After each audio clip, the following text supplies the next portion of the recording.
Hello dear friend, here I am Vijay Raj. Today we will talk about image formation for concave mirror. आज हम बात करेंगे कि अवतल दर्पण द्वारा प्रतिबिंब कैसे बनता है। तो 3 वीडियो में कुछ हम लोग केस खत्म किए थे, आज हम लोग उसी के आगे बढ़ेंगे। जैसे मान लो ये हमारे पास क्या है, एक अवतल दर्पण है जिसमें हमने बाहर क्या किया, पहले पॉलिश किया, उसके बाद पेंट चढ़ा दिया जिससे ये अपारदर्शी बन गया। और यहाँ बीचों बीच में क्या होता है, एक बिंदु होता है जिसे हम लोग पे से दिखाते हैं, जैसे हम लोग बोलते हैं ध्रुव, और एक सीधी रेखा होती है इसे हम बोलते हैं मुख अक्ष। यहाँ पे हमारे पास है फोकस और यहाँ पे क्या हमारे पास वक्रता केंद्र हमारे पास सी है। अब की बार हम लोग केस ये लेंगे कि मान लो हमारे पास जो वस्तु है ना फोकस पे रखी है, जब वस्तु एफ पर रखी हो, हमने केस लिया कि जब कोई वस्तु एफ पर रखी हो तो बताओ उसका इमेज मतलब कि उसका प्रतिबिंब इस दर्पण पे कहाँ बनेगा। तो हमने क्या किया, इस एफ पर एक वस्तु ले लिया, ये हमारे पास क्या है, कोई वस्तु रखी है। ये क्या रखी है, कोई वस्तु रखी है। अब हमें बताना है कि इस वस्तु का इस दर्पण पे प्रतिबिंब कहाँ जाके बनेगा। हमें पता है कि अगर किसी भी वस्तु का प्रतिबिंब बनाना है तो हमारे पास 2 परावर्तित प्रकाश किरणें होनी चाहिए। हमने क्या किया, पहली प्रकाश किरण ने क्या किया, इस मुख अक्ष के समांतर डाल दिया, ऐसे समांतर गई, ये क्या करेगी, दर्पण से टकराएगी और टकराने के बाद क्या होगा, वो वापस रिवर्स बैक आएगी और जो कि लौटेगी कुछ इस प्रकार से कि वो तुम्हें ऐसा लगेगा कि फोकस से जा रही है, ठीक है ना। तो दर्पण से टकराने के बाद ये फोकस से वापस लौट आई। लेकिन अगर हमें इस वस्तु का प्रतिबिंब बनाना है तो हमारे पास 2 परावर्तित प्रकाश किरणें होनी चाहिए। अभी हमारे पास कितना है, केवल 1 प्रकाश किरण परावर्तित है, हमें 2 चाहिए। तो एक काम करते हैं, दूसरी प्रकाश किरण हम लोग कहाँ से डालेंगे, इस वक्रता केंद्र सी से डाल लेंगे। ओके, तो दूसरी प्रकाश किरण हम लोग कहाँ से डाल लेते हैं, सी से डाल लेते हैं, जो डालते हैं। तो दूसरी प्रकाश किरण हमने क्या किया, यहाँ से सी से डाल दिया ऐसे। अच्छा, पिछले नियम में हम आपको बता चुके हैं कि अगर कोई भी प्रकाश किरण अगर सी से मतलब कि वक्रता केंद्र से डाली जाती है तो जिस माध्यम से जाती है उसी माध्यम में वापस लौट आती है।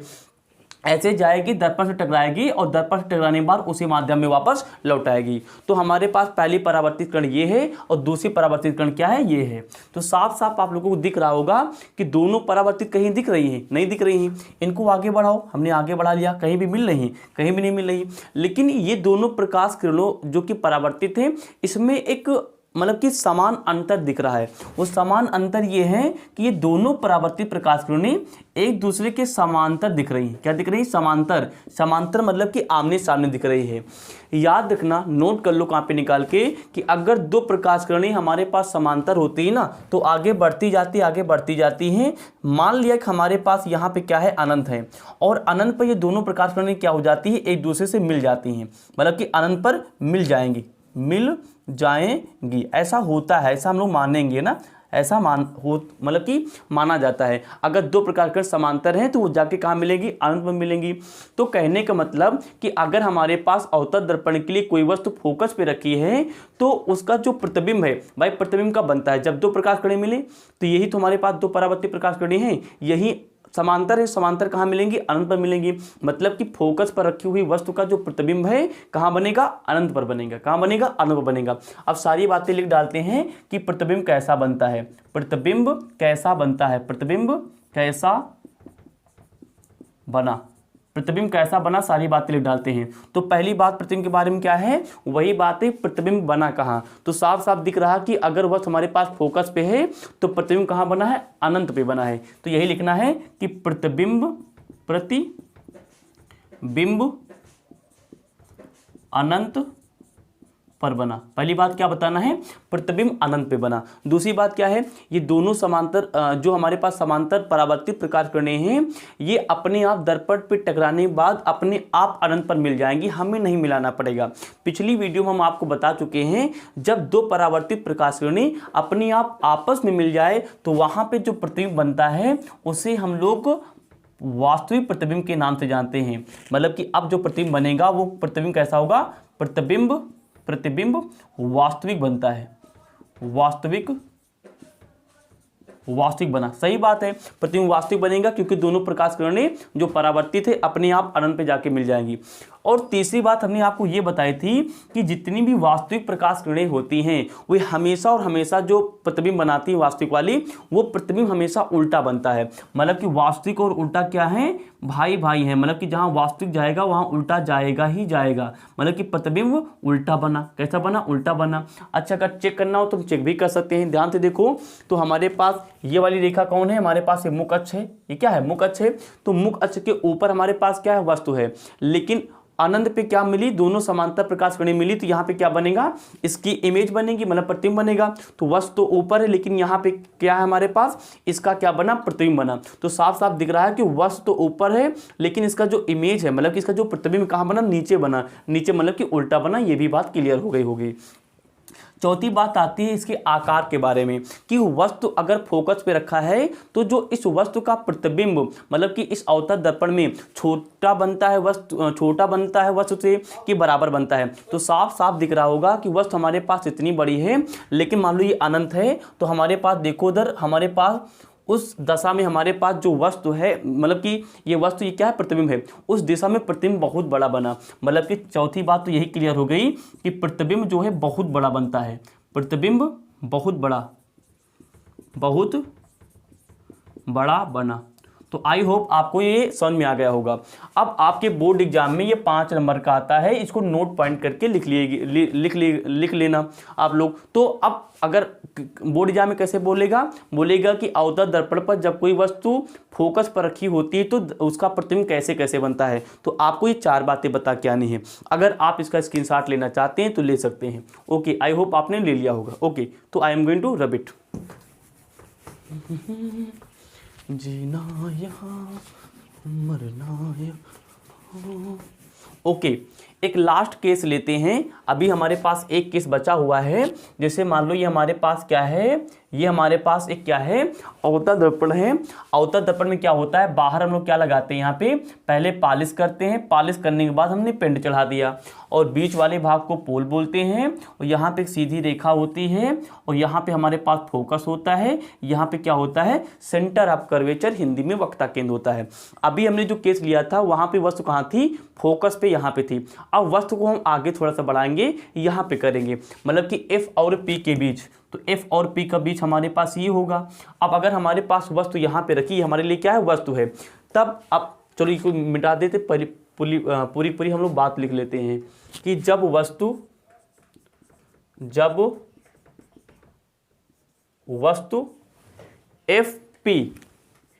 F तथा P के बीच रखी हो, ठीक है ना। हमें बताना है कि F और P, मतलब कि F मतलब कि फोकस और P मतलब कि ध्रुव। जब वस्तु फोकस तथा ध्रुव के बीच में यहाँ पे कहीं रखी है तो इसका प्रतिबिंब कहाँ और कितना बड़ा और कैसे बनता है, हम देख लेते हैं।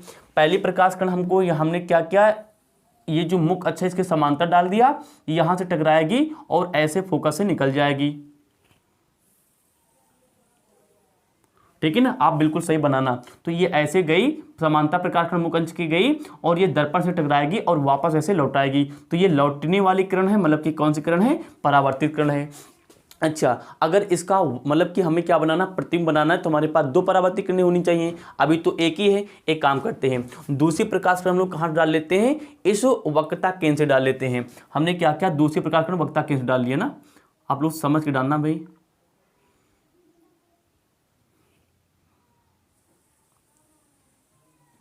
ये देखो सर, हमने क्या किया, दूसरी प्रकाश किरण हमने कहाँ डाला, वक्रता केंद्र डाला। तो ध्यान से देखो, हमने वक्रता केंद्र से ये प्रकाश किरण जाएगी और दर्पण टकराएगी, बाहर नहीं निकलेगी क्योंकि वहां पे पॉलिश लगा के पेंट हुआ है। वापस इसी दिशा में लौट आएगी क्योंकि वक्रता केंद्र से जितनी प्रकाश किरण डाली जाती है जाके वो टकराकर वापस उसी दिशा में लौट आती है। तो वक्रता केंद्र वाली जो प्रकाश किरण हमारे पास परावर्तित है वो यही वाली है। ये कौन सी परावर्तित है, क्योंकि जिस माध्यम से गई उसी माध्यम से लौट आई। इसको नंबर 1 नाम दे देना। ये हमारे पास पहली परावर्तित, ये हमारे पास दोनों दूसरी परावर्तित है। अच्छा, इन दोनों परावर्तित प्रकाश किरणों को थोड़ा सा आगे बढ़ाओ।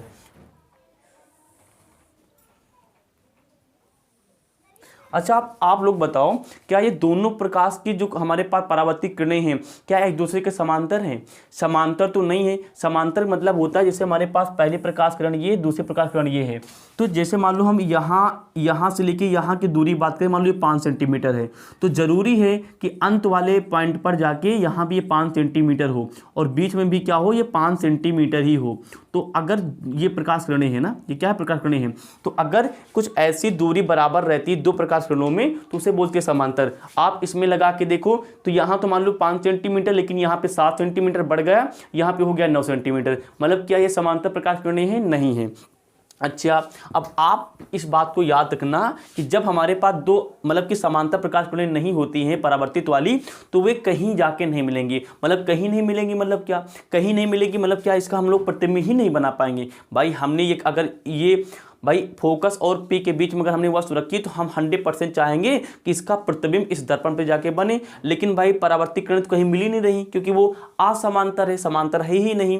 तो हमने दिमाग लगाया। दिमाग क्या लगाया कि ध्यान से देखो तो ये वाली जो प्रकाश किरण है ये भी तो परावर्तित है, और ये वाली जो प्रकाश किरण जो यहाँ से लौट के आई है, इस लौटने वाले प्रकाश किरण को जो परावर्तित है इसको पीछे ले जाओ। तो हमने ये क्या किया, पीछे ले गए, और ये भी जो परावर्तित है इसको भी पीछे ले गए।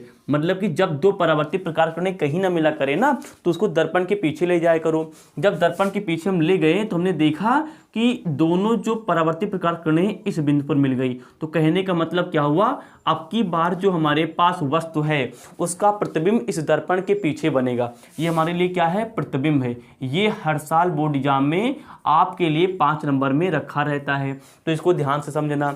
तो अब इसमें प्रतिबिंब कैसा कैसा बना, चलो लिख डालते हैं, बना। तो हम लोग लिखेंगे कि प्रतिबिंब कैसा बना ना, प्रतिबिंब कैसा बना।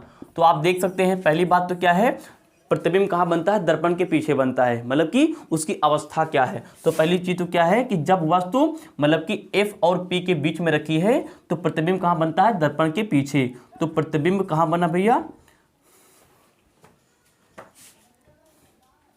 प्रतिबिंब दर्पण के पीछे बना, है ना। प्रतिबिंब कहाँ बना, दर्पण के पीछे बना। दूसरी बात हम लोग देखेंगे कि प्रतिबिंब का आकार क्या है। ध्यान से देखो तो हमारे पास वस्तु इतना बड़ा है, लेकिन हमारे पास प्रतिबिंब कितना बड़ा हो गया, इतना बड़ा हो गया। मतलब कि वस्तु से तो बड़ा ही है, तो वही बात लिखना है कि प्रतिबिंब बड़ा बनता है। प्रतिबिंब बड़ा बनता है, एक मिनट, बड़ा, प्रतिबिंब बड़ा बनता है। अच्छा, किससे बड़ा बना है, वस्तु से। किससे बड़ा बना है, वस्तु से बड़ा बना है ना, वस्तु से क्या बना है, बड़ा बना है। तीसरी बात यह है कि ध्यान से देखो तो दोनों प्रकाश जो परावर्तित हुई थी दर्पण से, क्या अपने आप कहीं पे मिली, नहीं मिली। ध्यान रखना, यहाँ ये हमारे पास दर्पण है, ये क्या है, हमारे पास दर्पण है।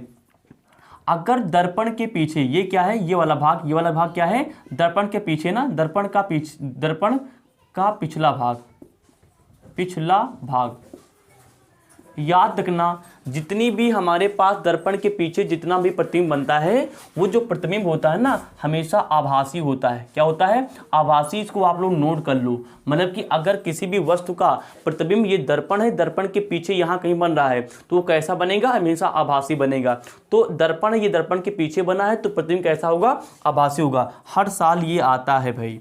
तो प्रतिबिंब कैसा बना, पीछे बन रहा है, इसीलिए क्या बनेगा, प्रतिबिंब आभासी बना है। प्रतिबिंब कैसा बना है, आभासी बना है। नोट पॉइंट चौथा है, ये स्टार बना के लिख रहे हैं कि प्रतिबिंब का मतलब कि कैसा है, मतलब कि सीधा या उल्टा है।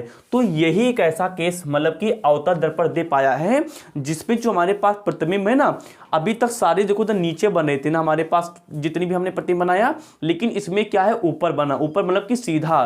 तो याद रखना, इसमें क्या हुआ, प्रतिबिंब हमारे पास सीधा मिला है। तो ये इंपॉर्टेंट है भाई, प्रतिबिंब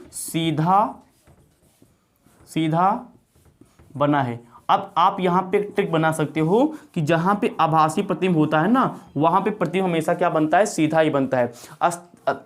लेकिन जहाँ पे वास्तविक बनता वहाँ पे क्या था, उल्टा था। लेकिन आभासी में क्या है, सीधा है। दर्पण के पीछे इसलिए आभासी है, और सीधा साफ साफ दिख रहा है कि वस्तु हमारे पास यहाँ पे रखी है, तो वस्तु के सामने ये हमारे पास प्रतिबिंब है, तो वस्तु के सामने हमारे प्रतिबिंब क्या है, सीधा है। ये भी ऊपर, ये भी ऊपर, तो दोनों क्या है, सीधा है और क्या बना, आभासी बना। तो ये हमारे पास क्या था, मतलब कि अवतल दर्पण का लास्ट केस था जब हमारे पास वस्तु एफ तथा पी के बीच में रखी तो ऐसे ऐसे मतलब कि प्रतिबिंब हमारा दिखाई देता है। अगर आप इसका स्क्रीनशॉट लेना चाहते हो ले सकते हैं। आई होप आपने ले लिया होगा। ओके, हमें इसको मिटाते हैं। हम हैं राही, हम हैं राही। ओके, तो एक बार जल्दी से हम लोग क्या करते हैं, क्विक रिवीजन कर लेते हैं जितना भी हमने पढ़ा। देखो इधर ये हमारे पास क्या था, ये हमारे पास अवतल दर्पण था, बाहर हमने पॉलिश लगा के पेंट कर दिया। ये हमारे पास पोल है, ये हमारे पास फोकस, ये हमारे पास क्या है, सेंटर ऑफ कर्वेचर है। ध्यान से देखो इधर, जब हमारे पास वस्तु क्या थी, इस सी से पहले थी, कहाँ, कहीं मतलब कि यहाँ पे, मतलब कि यहाँ पे अनंत था, ये सी है, मतलब कि अनंत और सी के बीच में। तो हमारे पास वस्तु की जो इमेज कहाँ थी, यहाँ पे बनी थी। क्या बनी थी, यहाँ पे बनी थी। और जो आकार था क्या था, छोटा था, मतलब कि ये हमारे पास ये क्या था, वस्तु था, वस्तु बड़ा था। अगर हम लोग सी के पहले रखते थे वस्तु, तो वो क्या होता था, उसकी जो इमेज होती थी क्या बनती थी, छोटी बनती थी और सी और एफ के बीच में बनती थी। हमने वस्तु को सी पे रखा, हमने क्या किया, वस्तु को सी पे रखा। तो जैसे वस्तु को सी पे रखा तो इसका जो प्रतिबिंब था, ये हमारे पास क्या सी है, इसका प्रतिबिंब कहाँ पे आ गया, सी के नीचे आ गया। और आकार बराबर था, जितना बड़ा ये था जितना बड़ा ये था। हमने क्या किया, वस्तु को, अच्छा ये वाली क्या है, ये सारी वस्तु हैं, ये सारी क्या है, वस्तु हैं। हमने वस्तु को आगे बढ़ाया, हमने कहाँ रखा, सी और एफ के बीच में, हमने यहाँ पे रखा। जैसे हमने वस्तु को आगे बढ़ा के सी और एफ के बीच में रखा, तो इस वस्तु का प्रतिबिंब आगे और खिसक गया, यहाँ पे आया और आगे वो और जाके बड़ा हो गया। उसके बाद हमने इस वस्तु को आगे और बढ़ाया, फोकस पे रखा, और फोकस पे जैसे ही रखा तो हमारे पास प्रतिबिंब और बड़ा हो गया, और वो जाके अनंत पे बना। कहाँ बना प्रतिबिंब, अनंत पर बना। और जब हमने वस्तु को आगे और बढ़ाया, यहाँ पे रखा, तो हमारे पास प्रतिबिंब जो इसका बना था वो कहाँ बना था, इस वाले का जो प्रतिबिंब बना था यहाँ बना था, यहाँ पे बना था, मतलब कि दर्पण के पीछे। ये क्या था, हमारे पास प्रतिबिंब था दर्पण के पीछे। तो हमने आपको क्विक बता दिया कैसे क्या हुआ। तो ध्यान से देखो, तो ये हमारे पास वस्तु है और ये हमारे पास क्या है, सारी प्रतिबिंब है। ये क्या है, प्रतिबिंब है। तो ध्यान से देखो तो क्या हो रहा है, आप एक ट्रिक के माध्यम से इसको याद कर सकते हैं कि वस्तु जैसे जैसे आगे बढ़ रहा है, पहले सेंटर ऑफ कर्वेचर मतलब कि वक्ता केंद्र के पहले था, फिर सी पे आया, फिर सी और एफ के बीच में आया, फिर एफ पे आया। तो जैसे जैसे वस्तु आगे बढ़ रही है उन सभी वस्तुओं का जो इमेज है, मतलब कि उसका जो प्रतिबिंब है वो धीरे धीरे पीछे घटता जा रहा है और उसका आकार भी बढ़ता जा रहा है। पहले सी और एफ के बीच था, फिर सी के नीचे आया, फिर सी के आगे गया।